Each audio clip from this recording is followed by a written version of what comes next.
तो यीशु मसीह में मेरा आप सबको शालोम। मेरा यीशु मसीह यहोवा बाबा आपको बहुत सारी आशीषें और बरकतें दे। एक बार फिर से हम अपनी बाइबल क्लास के अंदर हैं और पिछले भागों में हम नूह के जीवन के बारे में सीख रहे थे मेरे प्रियो, इब्रानिया 11 अध्याय उसके 7 वचन से। और आज हम इब्रानिया 11 अध्याय उसके 8 वचन से अब्राहम के जीवन के बारे में सीखेंगे, क्योंकि विश्वास के नायकों में अगला जो विश्वास का नायक है बाइबल उसके बारे में बताती है। इब्रानिया 11 अध्याय 8 वचन, वो अब्राहम है मेरे प्रियो। और अब्राहम के बारे में बाइबल बहुत कुछ बयान करती है। तो इससे पहले कि आज हम अब्राहम के बारे में सीखेंगे, मैं चाहता हूं कि हम पवित्र भाषा का अंगीकार करेंगे। आप मेरे पीछे बोले आलिफ, बेत, गिमेल, डेलेत, हे, वाव, जाइन, खेत, तेत, योद, काफ, लामेद, मेम, नून, सामेक, आइन, पे, सादिक, कुफ, रेश, शिन, तब। आमेन।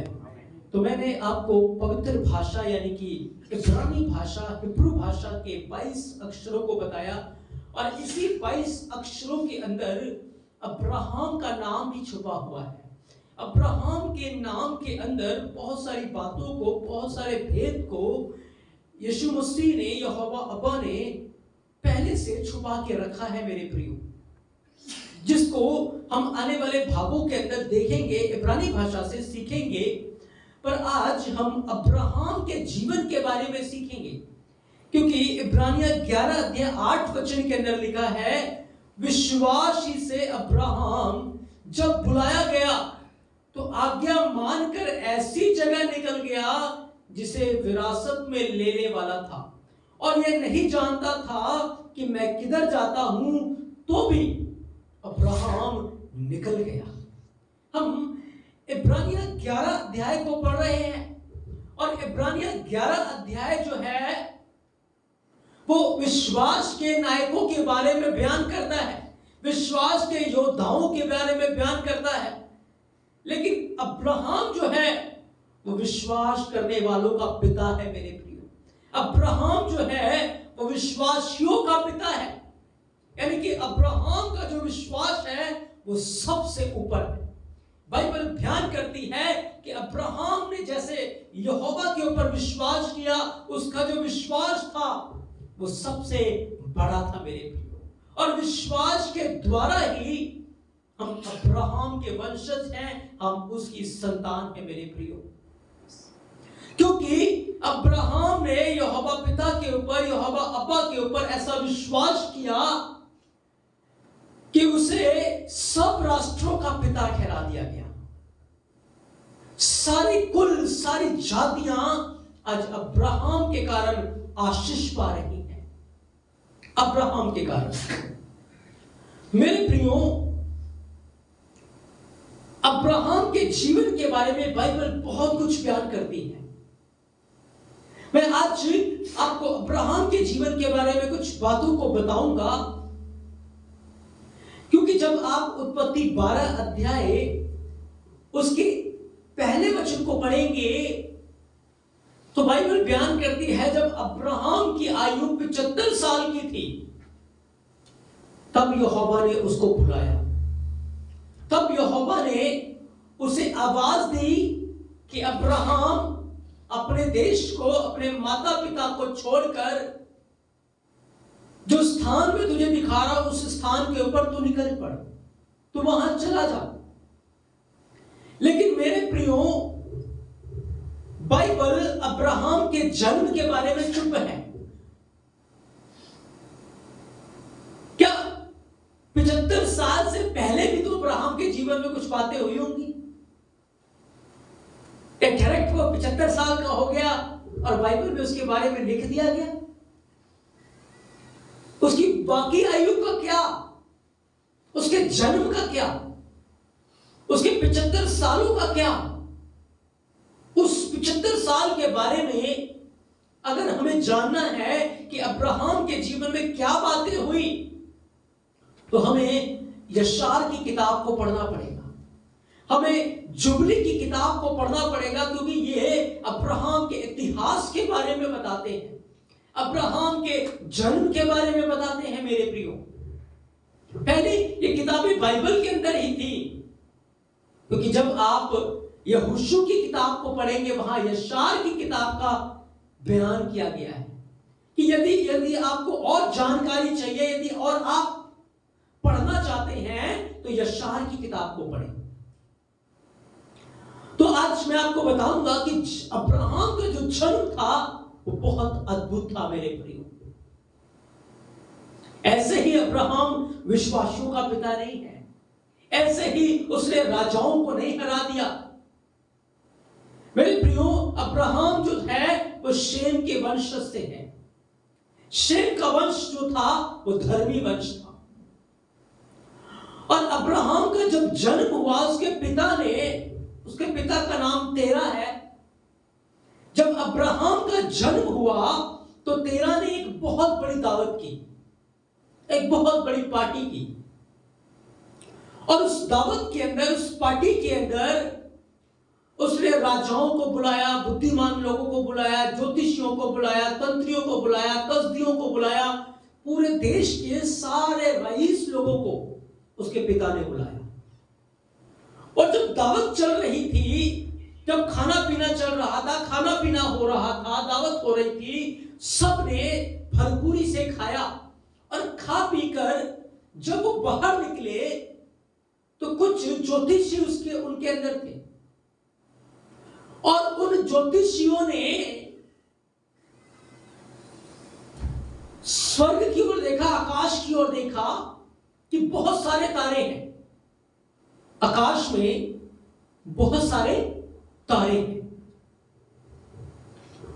और उन्होंने देखा कि उन बहुत सारे तारों में से एक तारा उदय हुआ। बहुत सारे तारों में से एक तारा उदय हुआ। और जो तारा उदय हुआ उसने जाकर सारे तारों को निगल लिया, एक के बाद एक, दूसरा, दूसरे के बाद तीसरा, चौथा, पांचवा। और सारे तारों को, वो जो नया तारा उदय हुआ था वो सारे तारों को क्या कर रहा था? निगल रहा था। और जब उसने सारे तारों को निगल लिया तो वो जो तारा उदय हुआ था वो बहुत विशाल हो गया, वो पूरे आकाश मंडल में फैल गया। उसकी ज्योति बहुत ज्यादा चमक रही थी। इतना विशाल तारा, इतना ज्योतिमय तारा, पूरे ब्रह्मांड के अंदर, पूरे आकाश मंडल में बस वही तारा नजर आ रहा था। तो जब ज्योतिषियों ने देखा वो बहुत डर गए, बहुत घबरा गए, वो बहुत घबरा गए।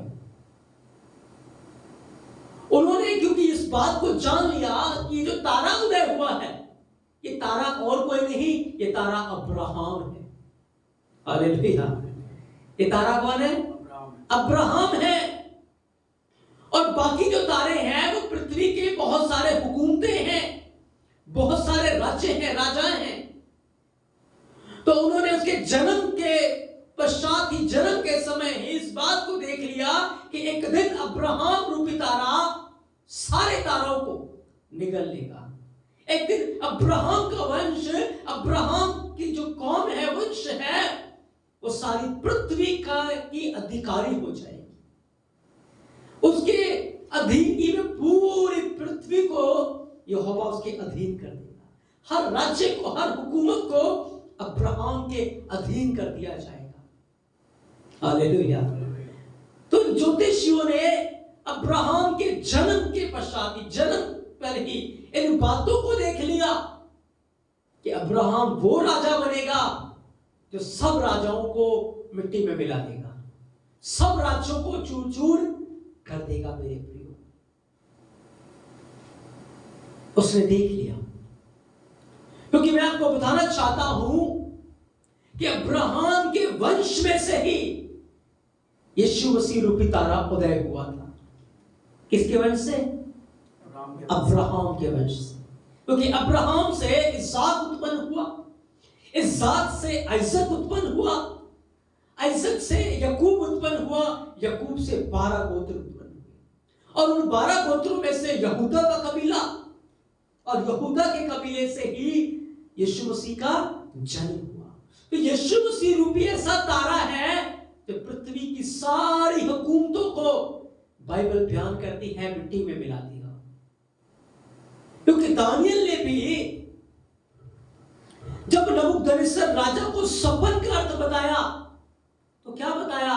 एक छोटा पत्थर बिना किसी के खोदे अपने आप उठा और मूर्ति के पांवों के ऊपर गिरा, और जब गिरा तो मूर्ति धूल में बदल गई, उसका पता भी नहीं लगा। और जो पत्थर था वो एक बड़ा पहाड़ बन गया। वह तारा बड़ा बन गया था। दानियल को क्या दिखा? पत्थर बड़ा बन गया और वो सारी पृथ्वी के ऊपर फैल गया। वह तारा सारे आकाश में फैल गया। हालेलुया। वह वो तारा यीशु मसीह था मेरे प्रिय। अब्राहम के वंश से तो यीशु मसीह का उदय होना था। यहां वो पत्थर यीशु मसीह है मेरे प्रियो। और प्रकाशित वाक्य कहता है, बाइबल बयान करती है, वो सारी हुकूमतों को, सारी प्रधानताओं को, सारे राज्यों को मिट्टी में मिला देगा। वो उन्हें चूर चूर कर देगा मेरे प्रियो। सारी प्रधानताओं को, सारी हुकूमतों को। और ये बात उन्होंने पहले ही देख ली कि एक दिन अब्राहम के वंश से वो तारा उदय होगा, वो अब्राहम के नाम से उत्पन्न होगा, जो सारी पृथ्वी की हुकूमतों को खत्म कर देगा मेरे प्रियो। तभी तो धर्मी लोग आकाश में तारों की मानद चमकेंगे। आकाश में जितने तारे होंगे वो कौन से तारे होंगे? अब्राहम का वंश होगा। हालेलुया। और कोई वंश आकाश में नहीं होगा। कौन सा वंश होगा? अब्राहम का वंश होगा। जब नया आकाश नई पृथ्वी होगी तो पृथ्वी के ऊपर और कोई वंश नहीं होगा। कौन सा वंश होगा? अब्राहम का वंश होगा। क्योंकि पापी अधर्मी लोग उस राज्य में प्रवेश नहीं करने पाएंगे, पर अब्राहम का वंश आकाश का अधिकारी हो जाएगा। अब्राहम का वंश पृथ्वी का अधिकारी हो जाएगा मेरे प्रियो। ये बातें ज्योतिषी देख रहे हैं, और जब वो देखे, उन्होंने देखा, वो बहुत डर गए, बहुत भयभीत हो गए, और उन्होंने जाकर उस समय के राजा नमरोद को ये सारी बातें बता दी। तो जब नमरोद ने इस बात को सुना, नमरोद डर गया कि मेरे रहते हुए राजा कैसे पैदा हो गया। अगर राजा पैदा हो गया तो मेरा राज जो है वो क्या हो जाएगा? खत्म हो जाएगा। उसको डर सताने लगा, उसके ऊपर भय छा गया, और उसने तेरा को बुलाया, क्योंकि तेरा उसका बहुत विश्वास योग्य सेवक था। तो तेरा को बुलाया, तेरा को कहा, अब्राहम जो तेरा पुत्र है, तेरा बेटा है, वो तू मुझे दे दे। उसके बदले में मैं तुझे बहुत सारा सोना, बहुत सारा चांदी मैं तुझे दूंगा। तेरा बहुत समझदार था। तेरा बहुत समझदार था। तो तेरा ने नमरोद को एक स्टोरी सुनाई। उसने उसको एक बात कही और कहा, आप ही बताओ कि मैं क्या करूं।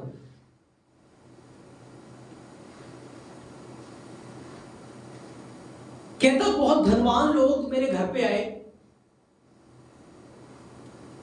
उन्होंने बोला कि हम बहुत सारी घास, फूस, बहुत सारी चीजें हम तुम्हें देते हैं, तुम उसे रख लो, पर अपने घोड़े जो है ना वो मुझे दे दो। सारे घोड़े मुझे दे दो। अब अगर मान लो घोड़े ही दे दिए तो घास कौन खाएगा? घास तो बर्बाद हो जाएगी।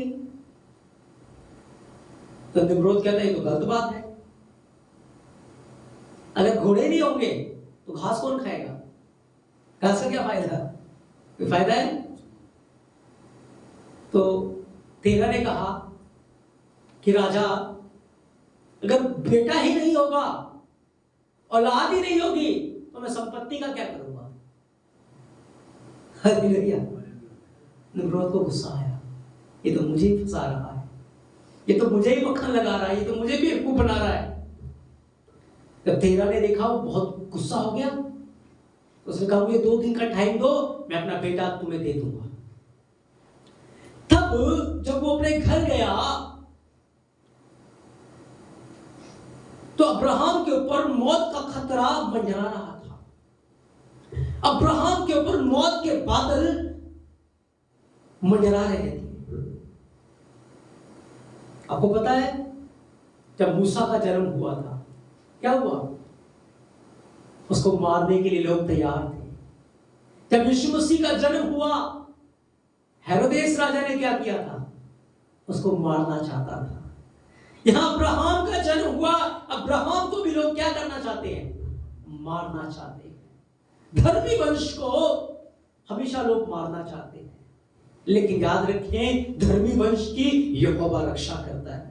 धर्मी वंश की यीशु मसीह रक्षा करता है। कोई भी उन्हें मार नहीं सकता, वो रक्षा करता है। हालेलुया। इस प्रकार अब्राहम का जो जन्म था बड़ा अद्भुत था। तो उसके बेटे हारान ने तेरह को एक सलाह दी कि अपनी दासी का बच्चा ले ले, वो ले जाकर उसको दे दे। उसको क्या पता लग रहा है कि अब्राहम है या दासी का बच्चा है? हालेलुया। तो तेरह ने उसकी सलाह मानी और दासी का बच्चा ले जाकर निम्रोद को दे दिया, और अब्राहम के प्राण उस समय बच गए। मेरे प्रियो, तो अब्राहम रूपी तारा जिसके अंदर से राजाओं ने उदय होना था, यीशु मसीह ने उदय होना था, उसकी हुकूमत पूरी पृथ्वी के ऊपर होगी। उसका राज्य पूरी पृथ्वी के ऊपर होगा। वो वंश पूरी पृथ्वी के ऊपर राज्य करेगा मेरे प्रियो। और इसी बात को दानियल ने लिखा कि धर्मी वंश तारों की मानन चमकेंगे। हालेलुया। इसी बात को गलातिया की किताब में लिखा है कि अब्राहम की आशीषें यीशु मसीह के द्वारा हम तक पहुंची है। तो हम अब्राहम के वंशज हैं, हम अब्राहम की संतान है। अब्राहम कौन है? विश्वासियों का पिता है, वो हमारा पिता है। वो इसहाक का पिता है, वो इज़राइल का पिता है, वो हमारा पिता है। तो अगर अब्राहम हमारा पिता है तो इज़राइल हमारा भाई हो गया, यहूदा हमारा भाई हो गया। तो क्या हमें अपने भाई से नफरत करनी चाहिए? क्या हमें अपने भाई से चिढ़ना चाहिए? नहीं, क्योंकि बाइबल कहती है अपने भाई से प्यार करो। पर आज मसीह कलीसियाएं इज़राइल से नफरत करती, यहूदियों से नफरत करती हैं। हमें नफरत नहीं, हमें प्यार करना है। Hallelujah, hallelujah. तो अब्राहम का जन्म इतना अद्भुत था मेरे प्रियो। और अब्राहम के जन्म के पश्चात जब अब्राहम बड़ा हुआ, तो क्योंकि उसका जो पिता था वो तो मूर्ति पूजक था, उसका बिजनेस मूर्ति बनाने का था, मूर्ति बेचा करता था, बना बनाकर क्या बेचता था? मूर्तियां बेचता था। पर अब्राहम के अंदर एक खलबली मची हुई थी कि ये जो मूर्तियां हैं ये परमेश्वर नहीं हो सकती, ये एलोहिम नहीं हो सकती जो आकाश और पृथ्वी को बनाने वाला है। वो आकाश को देखता था, तारों को देखता था, समुद्र को देखता था।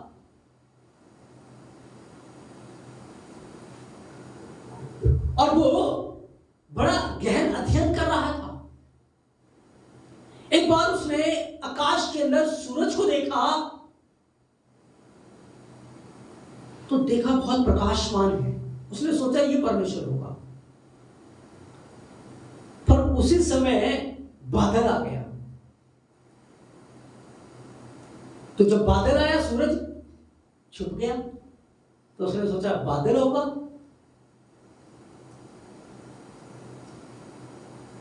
तो फिर थोड़ी देर में हवा चल पड़ी, थोड़ी देर में तो बादल गायब हो गए। हालेलुया। तो उसने सोचा क्या होगा, हवा, पर हवा किसी के कंट्रोल में है।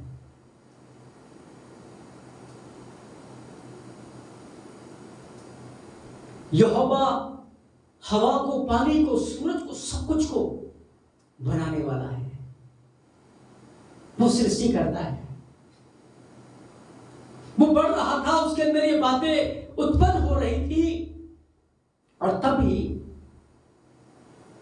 वो शेम के घर में गया। किसके घर में? शेम के घर में। क्योंकि शेम जो था उस समय का याजक होता था, महायाजक होता था, मिल्कीसेदेक जिसको बोलते हैं। और शेम के घर जाकर उसने सारी बाइबल का जो ज्ञान था, यहोवा का जो ज्ञान था, उसने हासिल किया। क्योंकि अब्राहम का जो पालन पोषण ज्यादा समय तक जो हुआ वो शेम के घर पे हुआ। वहां पर उसे यहोवा की वचनों की शिक्षा दी गई। मेरे प्रियो, उसने अपना समय इधर उधर दोस्तों में, यारों में, या इधर उधर की चीजों में नहीं व्यतीत किया। कहां व्यतीत किया?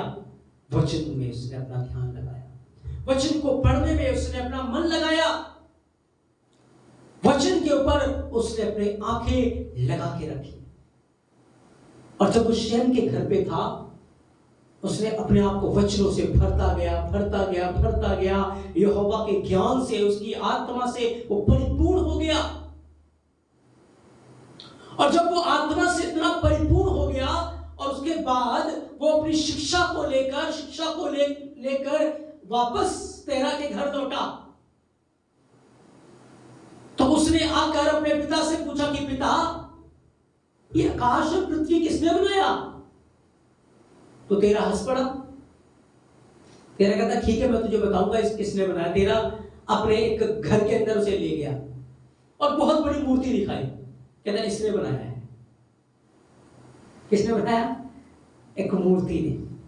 क्योंकि तेरा के मूर्तियों का काम था उसका, और एक घर होता था, एक कमरा होता था जो मूर्तियों से भरा हुआ था। तो अब्राहम परेशान हो गया, उदास हो गया उन सारी मूर्तियों को देखकर।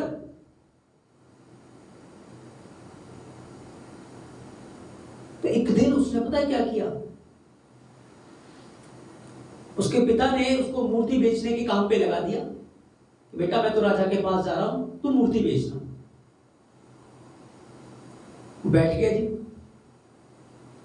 तो उसने अपनी मम्मी को बोला, मम्मी, मूर्तियों के लिए ना बढ़िया सा खाना बनाओ, बढ़िया सा मीट बनाओ उनके लिए। तो बढ़िया सा मीट बनाकर ना लेकर उसने मूर्तियों के आगे रख दिया कि खाओ, इनको खाओ।